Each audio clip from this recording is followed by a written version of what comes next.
novo sindicalismo.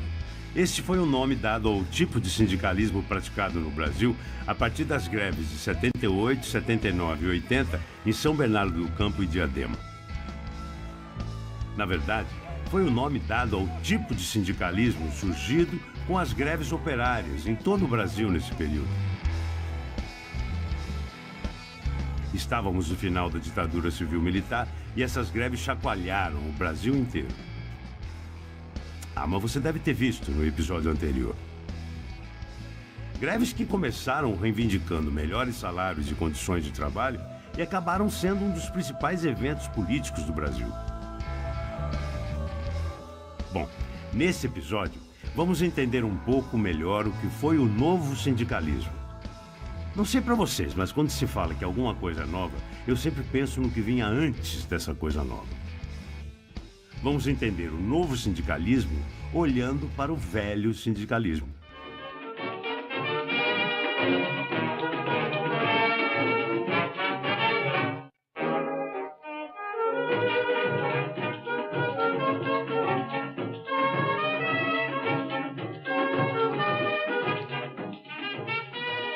Nossa história começa em 1930 com o golpe de Estado do Getúlio Vargas. Lembra dele?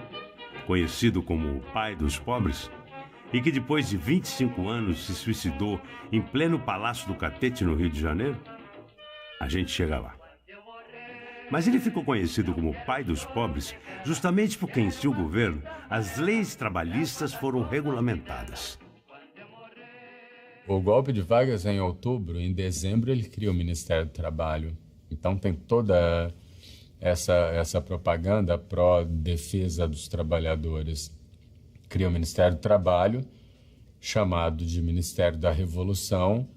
Então, começa a se alardear essa ideia de que vai ser um governo pró-trabalhadores, que vai incluir os trabalhadores na agenda da política nacional. Muitas pessoas acham que as conquistas sociais e trabalhistas que temos foram um presente de Getúlio Vargas. Nada mais falso e mentiroso. Eu vou explicar melhor. Tem essa história que Vargas inaugura o processo de regulamentação do trabalho no país. Não. Isso acontece antes, não é por iniciativa do Vargas, é por pressão dos trabalhadores, e essa pressão já vem de antes, o Congresso já havia sentido isso e já encaminhava essas questões. Antes de 1930, o Brasil tinha quase 70% da sua força de trabalho no campo. Nas grandes cidades, os operários e demais trabalhadores eram ainda poucos. Mas isso não significa que eram desorganizados. Os sindicatos, que na época não eram exatamente iguais aos sindicatos de hoje, eram organizados por vários grupos diferentes, entre eles os comunistas e os anarquistas. Eram sindicatos totalmente separados do Estado, onde as decisões eram tomadas pela base, pela maioria dos trabalhadores. Quem se relacionava com os sindicatos e movimentos dos trabalhadores eram as delegacias de polícia. Um dos presidentes da velha República, Washington Luiz, chegou a dizer que a questão social era uma questão de polícia. Nem havia Ministério do Trabalho ou coisa parecida. E ainda assim, os sindicatos e trabalhadores se organizavam, reivindicavam e faziam greve. Como as greves de 17, 18 e 19. Aliás, a primeira lei trabalhista no Brasil é de 1919, que garantia algum direito ao trabalhador em caso de acidentes de trabalho. Em 1925, houve a Lei de Férias, que estabelecia o direito a 15 dias de férias por ano ao trabalhador brasileiro. Aliás, devo dizer que as elites brasileiras, na época, não eram muito simpáticas a nenhuma dessas leis. Um industrial paulista, chamado Octávio Pupo Nogueira, escreveu um livro que diz o seguinte. Ele dizia, olha, a concessão de 15 dias de férias anuais, 15 dias de férias anuais para o trabalhador brasileiro vai destruir o trabalho nacional. O trabalhador brasileiro não está habituado ao trabalho. Se ele ficar 15 dias parado, ele vai entrar na cachaça e nunca mais voltará. Nós vamos destruir a indústria. Quando Getúlio Vargas chega ao poder em 1930, já havia um amplo debate político sobre a regulamentação trabalhista no Brasil. E Getúlio, claro, aproveita o cenário acelerando esse processo. Mas não exatamente como os trabalhadores queriam, claro. Uma das primeiras leis criadas, logo em 1931, chamava-se Lei do Enquadramento Sindical. Nessa lei, os sindicatos tornam-se colaboradores do governo e sua liberdade é literalmente assassinada. E como Getúlio faz isso? Ele atribui uma série de direitos aos sindicatos. Mas isso tem um preço. Os sindicatos criados sobre regras bem estabelecidas servirão como para-choques aos antagonismos de classe. E aí coloca o sindicato como um colaborador do Estado para a manutenção da paz social. Será concedida férias de 15 dias anualmente a todos os trabalhadores do território nacional, desde que filiados a sindicatos oficiais. Isso colocou os sindicatos que não aceitaram se enquadrar nesta lei em uma posição contrária ao Estado. E aí, os próprios trabalhadores desses sindicatos acabaram por achar que as vantagens que o Estado oferecia eram mais interessantes. Por um lado, essa lei acabava com os sindicatos livres, mas por outro lado, assegurava a uma classe que nunca tinha tido direito nenhum alguma proteção. A grande propaganda de Vargas é que antes de 30, trabalhadores eram tratados a pata de cavalo. Agora nós temos um ministério, nós temos proteção aos trabalhadores. É engraçado que o Salgado Filho sai da 2ª delegacia auxiliar para assumir o ministério. Então, mais uma vez, ele sai da polícia para assumir o Ministério do Trabalho. Quem acha que há uma quebra muito grande no pré-30 e pós-30 se engana. Há uma intensa repressão aos trabalhadores. Os anarquistas, que não concordaram de jeito nenhum em ter sua liberdade cerceada, foram rapidamente perdendo espaço. Os comunistas aceitaram atrelar os sindicatos ao Estado para poder organizar os trabalhadores. Mas logo depois desse período, aconteceu em 1937 um novo golpe de Estado, o golpe do Estado Novo. Vargas dá um golpe em si mesmo, fecha o Congresso e instaura uma ditadura. A partir desse período, tem plenos poderes para guiar a política nacional e promulga uma nova Constituição. Os comunistas foram muito reprimidos e passaram a ter cada vez menos poder dentro dos sindicatos. A estratégia adotada por eles foi o que garantiu um maior fôlego ao movimento sindical. Os comunistas foram para a base do movimento operário. Passaram a trabalhar sem muito alarde. O recurso à greve foi proibido na Constituição de 37, durante o período que o Estado Novo vigorou, de 37 a 45. Nesse período, também se inaugura um termo usado até hoje, o peleguismo. Pelego é aquela... Antes de selar o cavalo, você joga uma pele grossa para ficar entre a sela, que é de couro rígido, e o dorso do cavalo, para amortecer um pouco. Pelego era o sindicalista que ficava entre a classe operária e o Estado, amortecendo os impactos do segundo sobre a primeira. Chamar alguém de pelego é a mesma coisa que dizer que ela serve aos interesses do Estado e não da classe operária. É chamar de traidor, de pau-mandado.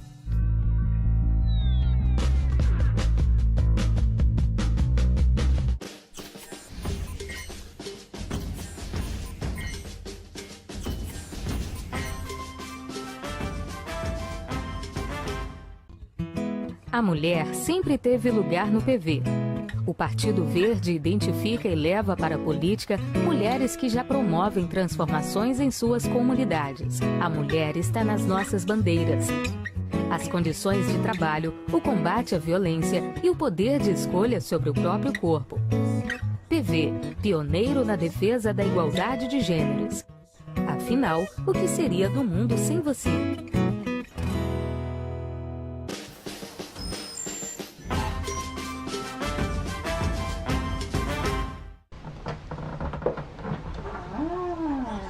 Oi? No Entre Todos. Tá me ouvindo? Não tô te vendo, sua câmera tá ligada? Dorsal. Entre continentes, pulsa um oceano de histórias. Eu segui nós duas na escola. Ah, é muito bonitinho, né? Uhum. Memórias conservadas no sal de uma distância atlântica. Segunda, 8h30 da noite, no Entre Todos.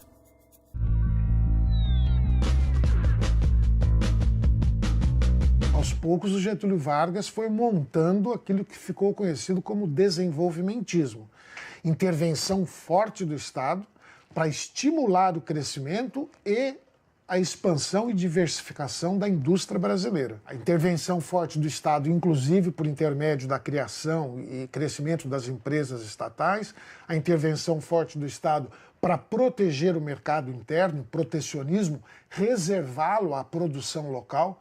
Se as empresas internacionais quisessem ter acesso ao nosso mercado, que é aquilo que os capitalistas mais cobiçam, eles teriam que investir aqui. Essa política só pôde ser tocada adiante porque tinha apoio popular, ia começar por apoio no movimento sindical, no movimento operário.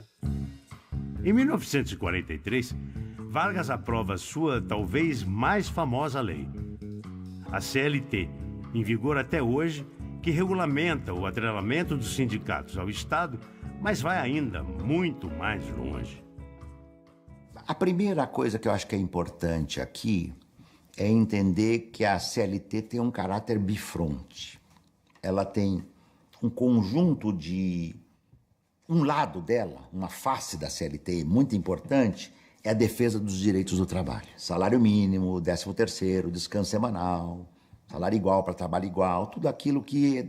Isso estava nas greves de 30, 31, 32, 33, 34, 35, depois vem o golpe do Estado Novo em 37, a coisa endurece. E a CLT, por um lado, numa concepção de um Estado benfeitor, entre aspas, né, um Estado de cima para baixo, Getúlio dizia, eu concedo a vocês. Mas não era ser um presente, é porque as lutas sociais exigiam.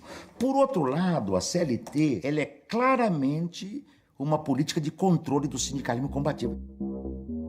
A CLT se apoia num tripé fundamental: a intervenção do Estado nos sindicatos através do Ministério do Trabalho, o imposto sindical e a unicidade sindical. Sobre a intervenção do Estado já falamos bastante, mas o que foi o imposto sindical? Cada trabalhador de determinada categoria doaria um dia de trabalho por ano a um fundo. Este fundo é distribuído aos sindicatos, independente do trabalhador ser ou não sindicalizado. Os dirigentes sindicais não precisam sindicalizar todos os trabalhadores. Eles vão receber recursos, quer os trabalhadores queiram, quer não.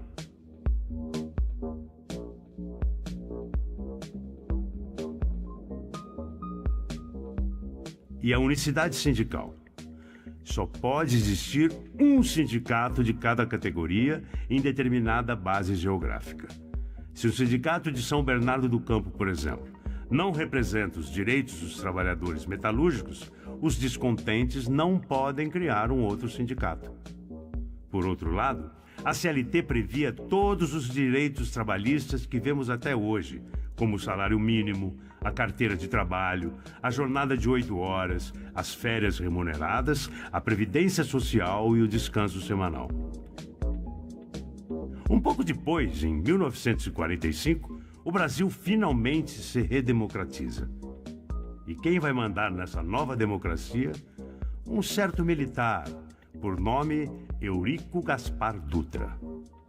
Bem ao estilo militar, bota para quebrar com os comunistas, que foram oficialmente colocados na ilegalidade. Quando houve a cassação dos comunistas em 47, houve uma guinada de esquerda e o Partido Comunista começou a defender uma política de sindicalismo paralelo. O PC tinha base em portuários, o PC tinha base em marítimos, o PC tinha base em ferroviários, o PC tinha base em metalúrgicos. São Paulo, o PC tinha uma base importante. Foi a hegemonia do PC. E eu iria até mais além.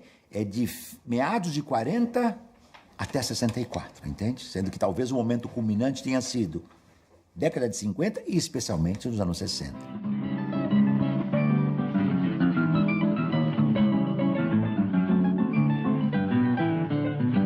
Agora vou mudar minha conduta. Eu vou pra luta, pois eu quero me abrumar. Vou tratar você com a força bruta, pra poder me reabilitar. Pois esta vida não tá sopa. E eu pergunto, com que roupa? Com que roupa? Eu vou... O Brasil, nesse período, viveu uma intensa crise política e social. Vargas volta ao poder democraticamente, cria a Petrobras, dá mais liberdade aos sindicatos, é acusado de corrupção e dá um tiro no próprio peito, no Palácio do Catete.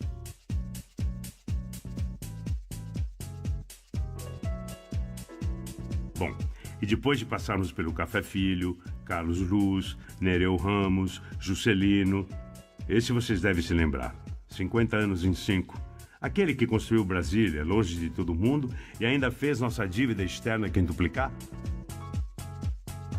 Tivemos também o Jânio Quadros, um tal de Ranieri Mazzilli, e finalmente João Goulart, o nosso último presidente daquela nossa democracia. Eu quero que vocês se lembrem que eu estou contando a história do novo sindicalismo, hein? Não a história da democracia. O importante foi que o João Goulart tinha uma pauta bem mais à esquerda do que as elites econômicas do Brasil suportavam. Ele foi inclusive chamado de comunista, que era quase a mesma coisa que dizer que ele era um bandido, um ladrão, que ele comia criancinhas e que queria distribuir a riqueza entre todos. Resultado: em 1964, entramos na Idade Média brasileira, nossa mais longa ditadura civil-militar. Quando houve o golpe de 64, houve muita repressão em muitas fábricas metalúrgicas. O Sindicato dos Metalúrgicos de São Paulo, sob a influência do PC, sofreu intervenção e foi reprimido. O Sindicato dos Metalúrgicos de Guarulhos sofreu intervenção e foi reprimido, tá certo? Assim como outros sindicatos de base, onde o PC, no Rio de Janeiro, onde o PC tinha influência. Petroleiros, entende? 64 foi o golpe final de um período onde um grupo, o Partido Comunista, tinha quase a hegemonia. A história da ditadura eu mesmo já contei em outros filmes que eu fiz. Mas para quem não se lembra muito bem, maestro, solta a música.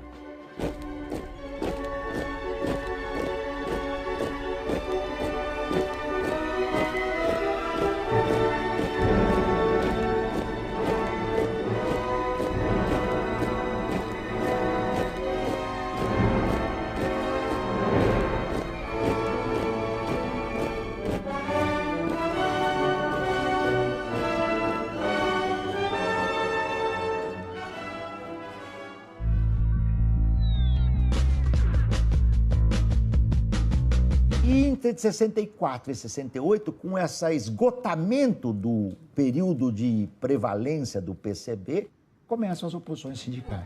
Pô, não tá dando pra nada, tá tudo aumentando, condução, tudo. Pô, onde nós vamos parar desse jeito? Isso é emergência. Tem pai de família aqui que precisa ganhar mais. Se eles vão aumentar 25%, nós vamos querer 30%, vai ser pior. Vai ser a greve, vai ser feio mesmo. Ainda tá muito bonito, mas vai ficar feio mesmo. A classe trabalhadora estava sofrendo o arroxo salarial da ditadura, empobrecida. As lideranças sindicais eram pelegas e não representavam nada nem ninguém. Os comunistas estavam presos. Com quem os trabalhadores poderiam contar para garantirem seus próprios direitos? Com eles mesmos, claro. Qual tem sido a atitude do sindicato com relação à greve aí na fábrica? Não fomos nós que chamamos eles, porque a gente sabe que eles estão há 14 anos lá, não tem feito nada por nós. Quem chamou eles foi a empresa, certo? Aí veio o vice-presidente aí, certo? E começou, na minha opinião, começou a fazer por medo do pessoal, que o negócio não era assim, que a gente não podia radicalizar. Inclusive, as próprias palavras dele é o seguinte: eu sou mediador, ora essa, um representante de mais de 300 mil operário metalúrgico, vem falar que é mediador, ao invés de falar que é representante dos trabalhadores. Duas greves ocorridas em 1967 e 68 foram bons exemplos de como se organizavam as oposições sindicais. As greves de Contagem, em Minas Gerais, e Osasco, em São Paulo. Essas greves foram organizadas pelos próprios trabalhadores, sem a presença dos sindicatos. Foram as últimas grandes greves durante a ditadura até 1978. E acabaram como tudo acabava na ditadura, com dura repressão e violência. E aí? O que aconteceu entre 1968 e 1978? Muita coisa. Os sindicatos seguiam nas mãos da ditadura com lideranças pelegas. Os comunistas estavam perdendo espaço cada vez mais. Neste campo, as oposições sindicais conquistaram um espaço dentro das lutas dos trabalhadores que se mostrou fundamental para aquilo que ainda estava em gestação, mas que seria chamado de sindicalismo autêntico e depois novo sindicalismo. As oposições sindicais colocaram na pauta a necessidade de um sindicalismo livre, horizontal e pela base, isto é, um sindicalismo que criticava duramente a estrutura sindical criada por Vargas. No período do milagre econômico da ditadura militar, a classe operária estritamente fabril cresceu muito em número e se concentrou bastante em determinadas regiões. Só vou dar um exemplo. A Volkswagen chegou a ter a planta da Volkswagen de São Bernardo chegou a ter 45 mil funcionários. Já falamos sobre essas questões no episódio anterior, mas basicamente foi o seguinte: um crescimento fabril brutal, com milhares de trabalhadores lado a lado todos os dias. Estamos falando de 200 mil trabalhadores metalúrgicos em uma única cidade. Isso fez com que a capacidade de articulação e organização da classe trabalhadora crescesse muito. O ABC Paulista foi, sem dúvida, fundamental para o surgimento do novo sindicalismo. Mas muitos outros centros urbanos brasileiros foram importantes para a concepção dessa nova forma de se praticar o sindicalismo. Vocês conhecem esse cidadão chamado Olívio Dutra? Vindo de uma cidade muito pequena do interior do Rio Grande do Sul, foi ainda jovem para Porto Alegre trabalhar como bancário. O sindicato estava esvaziado, o povo tinha medo de ir para o sindicato, né? Sindicato, até os meus colegas começaram a dizer: mas tu está indo muito ao sindicato, o livro tu veio do interior, né? O sindicato é tido como espaço dos comunistas, não sei se tu é comunista e tal. Eu digo: olha, eu acho que o sindicato não pode ser um espaço se é dos comunistas, de quem for, não interessa, o sindicato é dos bancários, é nosso. Aqui ele traduz um pouco do clima desse novo jeito de se fazer sindicalismo no Brasil. E o nosso trabalho no sindicato, então, foi sendo esse intercâmbio de experiências, de conversas, de tratativas, de estudos, de formação, né? E todos fomos aprendendo uns com os outros, né? E querendo que o sindicato fosse isso mesmo, um sindicato, né? Que não era uma estrutura burocrática. E aí, em todo o Brasil, os sindicatos começaram a trocar experiências, a organizar ações, a fazer política, ora. Sindicato é cada um de vocês aonde vocês estiverem.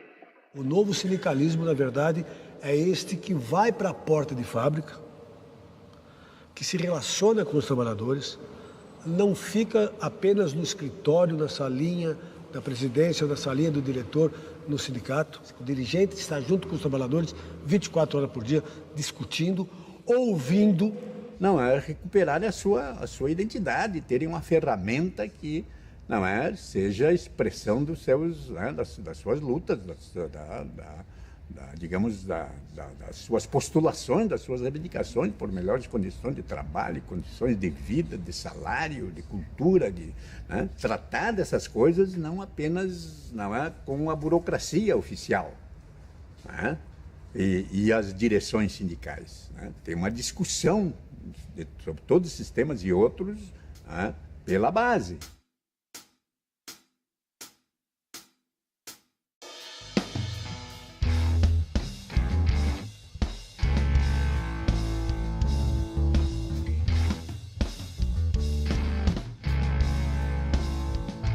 As grandes greves do ABC foram feitas pelos trabalhadores.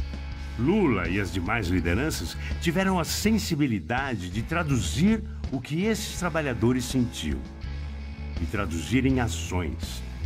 Assim, o sindicato e os trabalhadores brasileiros assumiram o protagonismo das mudanças sociais e políticas do país. Mas isso será assunto para o próximo episódio.